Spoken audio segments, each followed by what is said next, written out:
আমি আমগুলোকে সুন্দরভাবে মুছে নিয়েছি। তারপর হলুদের গুঁড়ো, মরিচের গুঁড়ো, লবণ, আদা রসুন বাটা, 2 টেবিল চামচ সরিষা বাটা দিয়ে আমের গায়ে খুব ভালো করে মেখে নিলাম, যাতে মশলাগুলো ঢুকে যায়। আর এই মশলাটা মেখে নিলে আমটা ভালো থাকে।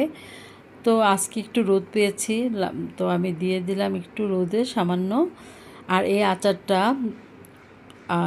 কোরবানির মাংস, খিচুড়ি, মুড়ির সাথে খুব ভালো লাগে খেতে। ঝাল ঝাল হবে আচারটা তেলের উপরে। তারপর আমি এই আচারটা একটু সামান্য রোদ পেয়েছি দিয়ে চলে গেলাম কিচেনে যেয়ে আমি মুগ ডাল দিয়ে চিকেন দিয়ে রান্না করলাম। আর এই মুগ ডাল চিকেনটা খুবই ভালো লাগে, থাকলে পরে রুটি দিয়েও খাওয়া যায়।